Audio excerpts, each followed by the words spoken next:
Hello, and welcome to Revolutions. Episode 10.57, Great War, Great Offensive. I hope you all noticed and enjoyed the preview chapter of Hero of Two Worlds I released last Thursday night. It is me reading Chapter 4 about Lafayette's first arrival in America after running away from home at the age of 19 to join the Continental Army in 1777. I hope you enjoyed it, and please think of it as an opportunity to pre-order the book. And attached to the show notes to this episode is a link to the webpage for the book, which has the map that we are keeping track of all the places that people have pre-ordered the book from. So please go enter the store that you bought the book from. And then hopefully, eventually, we'll have a pin in literally every single bookstore in the world. That would be the dream anyway. Stretch goals. And just to make it clear, that preview chapter is a rough cut of the audiobook version of the book, which I am currently in the midst of narrating. I've gotten a lot of people asking if there is going to be an audiobook and if I'm going to narrate the audiobook, and the answer is yes, there will be an audiobook, and yes, I am narrating it. I think we can all agree my publisher would be making a catastrophic blunder if their history podcast guy author didn't narrate his own book. I mean, can you imagine how much of a disaster it would be if just we got some random dude to read it?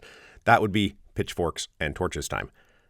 I have also been asked if audiobooks count toward the bestseller list, and the answer is no and yes. Audiobook sales don't count towards the fancy hardcover list, but there is a whole separate list for audiobooks that we'd also love to top.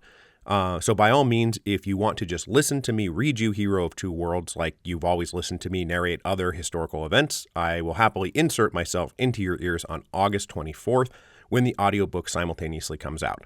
Or you can pre-order both. That would work too.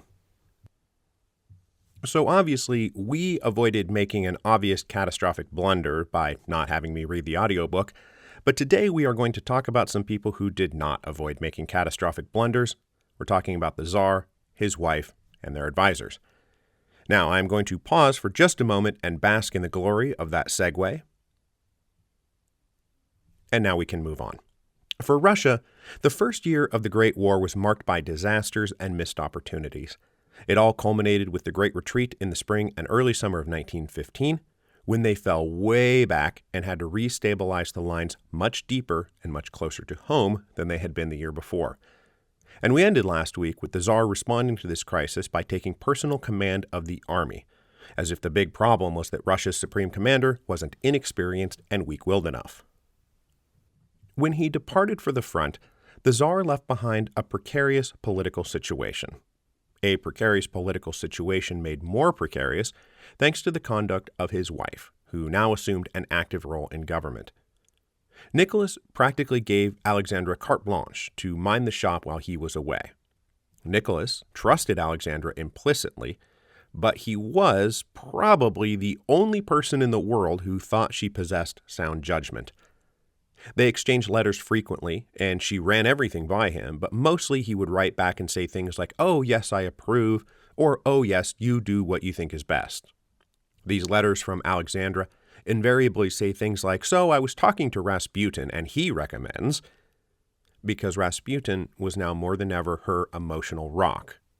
Rasputin became her most trusted advisor on all things personal and public. And this was not a great development for anyone outside the tiny little clique surrounding the Empress and her holy man.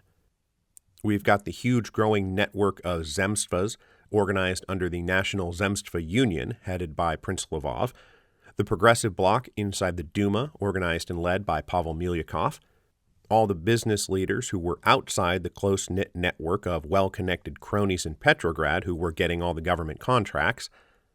All of these people were talking to each other and working with each other in a parallel and almost independent effort to win the war abroad and prevent social and economic collapse at home.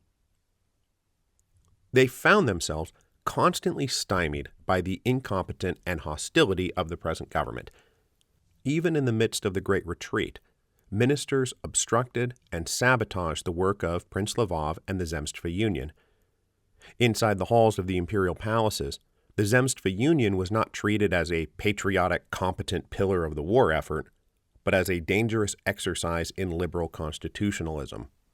When the Zemstva Union proposed organizing a labor brigade of about 80,000 people to dig trenches and graves in the rear of the lines, the Minister of the Interior stepped in and canceled the project because he feared this labor brigade might become the foot soldiers of liberal revolution. So instead of seeing it for what it was, unarmed ditch diggers digging ditches, the government saw it as a dire threat to Tsarist autocracy. As we ended last week, incidents like this and the disaster of the Great Retreat led to moderate, liberal, and progressive leaders believing political change at the top was necessary to the point of inevitability, that they needed to stop operating parallel to and independent of the government. They needed to become the government. The batch of clowns currently running the show were just screwing everything up. And as I've said elsewhere, there's nothing a liberal nationalist hates more than a poorly run war. It is offensive deep down in their very bones. In the late summer of 1915, they attempted to use the emergency atmosphere of the Great Retreat as an opportunity to force the Tsar to form a new government made up of them, or at least people they trusted, to win the war. But winning the war was only half of it. As I mentioned last week, their two big motivating factors were win the war abroad, but also prevent revolution at home. These guys feared revolution as much as the arch-Romanov loyalists did. That if they, that is, all the liberals and moderates and business leaders, were not the beneficiaries of political change, that things would continue to slide in a more radical direction towards socialist revolution. That the beneficiaries would instead become socialists and anarchists and neurotists, workers and peasants and common soldiers and sailors.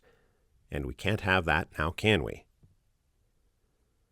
After the Tsar left for the front in August 1915, the leaders of the Duma's progressive bloc managed to secure the support and signatures of 8 prominent members of the Council of Ministers.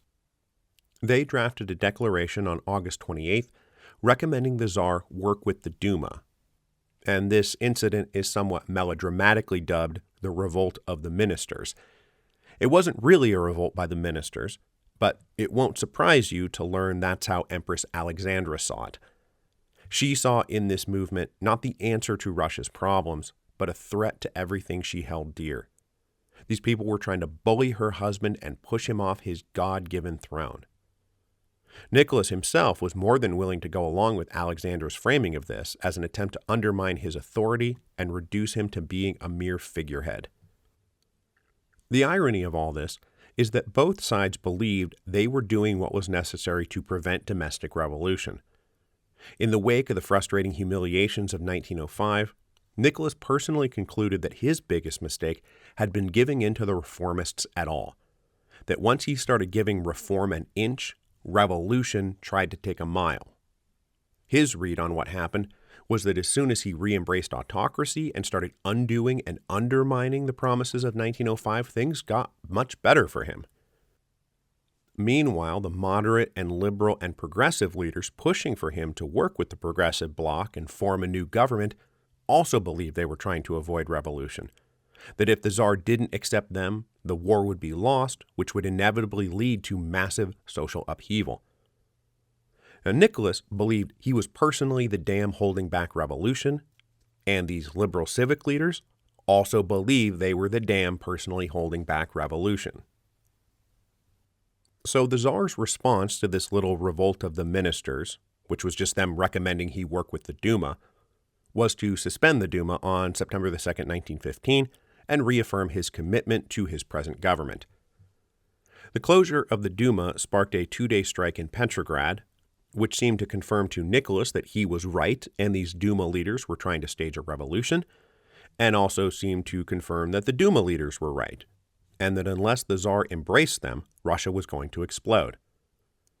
Prince Lvov personally led a delegation to the Tsar to beg him to reconsider, to emphasize that they represented the material and economic strength of Russia, and that the Tsar was making a huge mistake fighting them instead of embracing them, that they were happy to bear the heavy burden of winning the war if only the Tsar would let them. This is what Lvov wanted to say anyway. The Tsar refused to meet with him or the delegation he led. Then on September 16th, the Tsar called all his ministers to attend to him personally and angrily dressed them down and reminded them who was in charge around here. They meekly submitted, and that was the end of the so-called Revolt of the Ministers. At a Congress of the Zemstva Union held in the midst of all this, a distressed but resolute Prince Lvov told his colleagues, "We can no longer allow ourselves to remain merely governed." But like I say, these moderates and progressives and liberals faced a huge dilemma. By the late fall of 1915, they were coming to the conclusion that the Tsar was never going to simply listen to reason, that to change the government would probably require a revolution, and it left these civic-minded patriots in a bind. They didn't want a revolution. Encouraging popular protests, strikes, and demonstrations to force the Tsar to back down meant activating forces they feared would form an uncontrollable hurricane that would, among other things, shut down the factories and dockyards and mines and railroads and create so much chaos that it would pave the way for military defeat, which they also feared. Meanwhile, the Tsar dug in his heels. He reneged on a promise to recall the Duma in November 1915. Their next sitting was now postponed indefinitely. The War Industries Committees in Moscow, which had started to get a bit of a toehold and make some positive contributions to the war effort, found their recently tapped supply of government contracts drying up. The loyalist cronies, who never failed in their prostrate supplications to Nicholas and Alexandra, reasserted their control over the wartime economy. So heading into the winter of 1915, we were back to a tiny clique of devoutly loyal toadies running Russia, surrounded by a mass of civic, business, and national leaders feeling disrespected, ignored, and incredibly frustrated. At the center of the tiny, loyal bubble in Petrograd were Alexandra and Rasputin, who were now more firmly in charge than ever, and who believed they were waging a holy war, defending God against the minions of Satan. And by minions of Satan, they meant all these disrespectful and blasphemous challenges to the Tsar's authority. Alexandra's period of de facto rule at home between September 1915 and February 1917 was defined by filling offices with people hyper-loyal to her family and firing anyone who showed the slightest disloyalty to her family. Rasputin was right there helping the Empress choose who to hire and who to fire, which by sheer coincidence happened to involve a lot of hiring of Rasputin's friends and firing of his critics and enemies. Rasputin was now a major point of contention even inside the ranks of the conservative supporters of the Tsar. Proud members of the aristocracy were not interested in kowtowing to some psychopathic rapist from Siberia who now seemed to be calling the shots. As Alexandra now deemed working productively with the Zemstva Union or the War Industries Committee to be a clear mark of disloyalty, whatever ties existed between the official government and these still only quasi-legal civic organizations were severed one by one. A new Minister of War was appointed in the midst of the Great Retreat, and he won plaudits for salvaging the situation and helping reform a solid front against the Germans, but he was dismissed by Alexandra for being too willing to work with outside public organizations. And again, let's just emphasize here that the cause of the dismissal was that he was willing to work with the civic organizations in Russia efficiently and capably supplying the army. That kind of practical and realistic leadership was now a fireable offense. The problem with these personnel decisions was not just Alexandra removing competent ministers and putting incompetent sycophants in charge, although she was, and that was a big problem. It was also how often she was changing her mind. She would elevate a minister, then suddenly replace them a few months or even a few weeks later.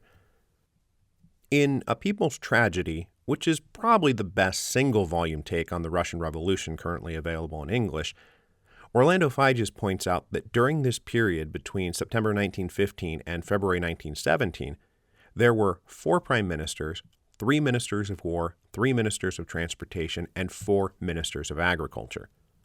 This is crazy. This is chaos. More than anything else, it led to systematic bureaucratic dysfunction. This amount of turnover would cause major problems in the best of times. In a time of war and national crisis, to have key leadership positions filled by people who stayed on the job for like 3 months, then handed it off to somebody else who kept the job for 4 months before handing it off to someone else. That's a straight-up existential threat to the empire. Now, the point I'm hammering here, which is echoed in nearly every book I've read about Russia in World War I, is that even here, heading into the spring of 1916, it's not like Russia had to lose the war and descend into revolutionary chaos. If you crack a book about France in World War I, or Britain in World War I, or Austria-Hungary in World War I, or Germany in World War I, or the Turks in World War I, whoever, you get to the middle of the war around 1916, it's not like anybody is saying, wow, the war is going great for us, everything is smooth sailing. And it clearly wasn't smooth sailing for Russia either, but they were just in the same boat as everybody else, and things were far from irretrievably lost. There was nothing about what was happening in Russia that meant they had to lose the war.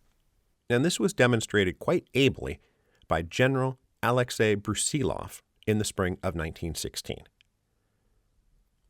Alexei Brusilov was probably Russia's best general. Certainly, he was the most capable and most successful. He was a career soldier and at heart just a run-of-the-mill conservative, loyal to the Tsar, loyal to the army, and loyal to Russia. But he was also especially loyal to his men.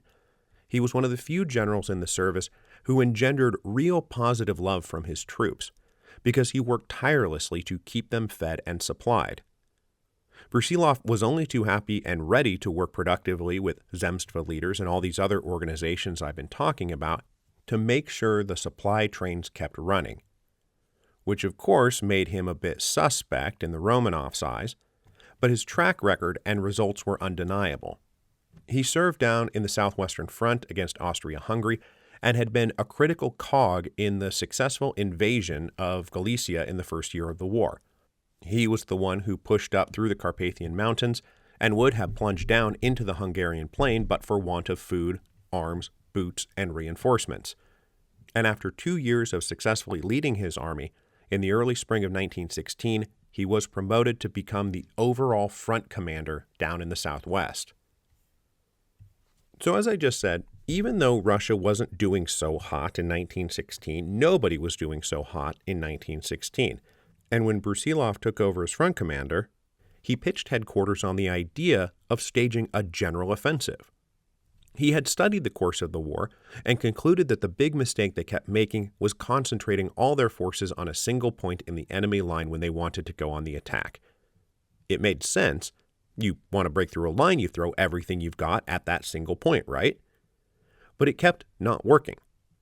This was because Russia was just not capable of mobilizing quickly enough or quietly enough to launch an attack before the enemy had plenty of time to notice what was going to happen and move reinforcements into position to block the attempt to break through at that single point. In World War I, the balance of force was all on the defensive side anyway, so these attempts to concentrate and attack inevitably turned into bloody and futile debacles. Brusilov argued that what they should do instead is launch an attack on the widest line they possibly could. Don't put everyone somewhere. Put everyone everywhere. Brusilov calculated the enemy would not be expecting this, nor know exactly how to respond. They wouldn't know where to send reinforcements or where to concentrate their own defenses because they would be getting swarmed everywhere. Brusilov also now had better intelligence than the Russians did at the beginning of the war because aerial photography was becoming a thing, and he was able to sit and look at photographs of the Austrian fortifications and know exactly where artillery positions were and machine gun nests were, so units could be instructed exactly where to go and how to approach up and down this long, thin, and fanned-out line. The front commanders in the Northwest were very skeptical of this, especially as Brusilov pushed his plan for a southwestern offensive that would ultimately be a flanking distraction to a similar huge push in the north against the Germans. Now, Brusilov got permission to launch his attack, and he was allowed to go forward, and he went forward in the hope and expectation that the guys in the north would also be ordered to go out on the march. And so, on June the 4th, 1916, he got started. His armies launched a huge, wide, general offensive, and within 48 hours they had punched through a 50-mile-long stretch and were freely advancing. After a week and a half, the Russians had taken 200,000 prisoners.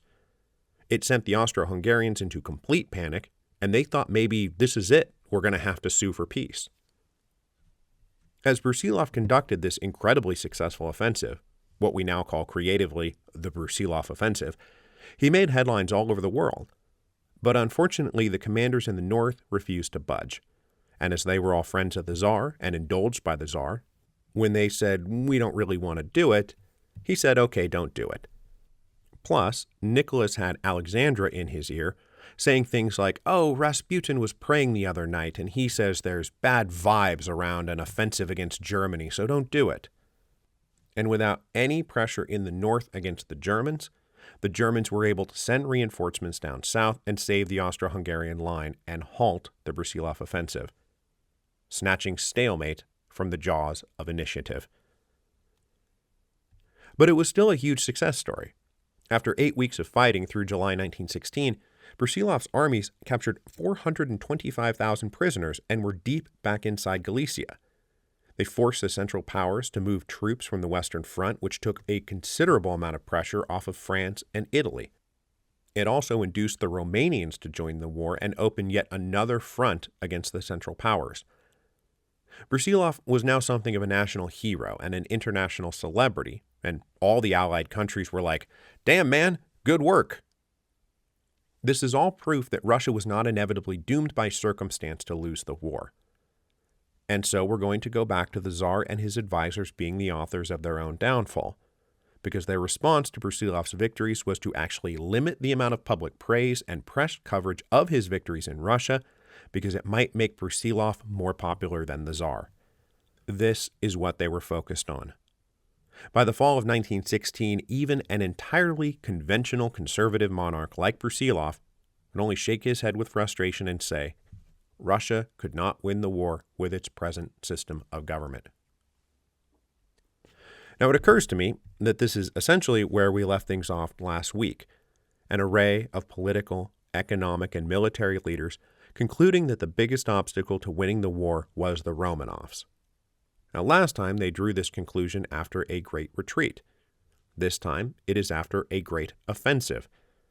So whether they were up or down, advancing or retreating, all real hope of victory seemed smothered under a blanket of corrupt incompetence.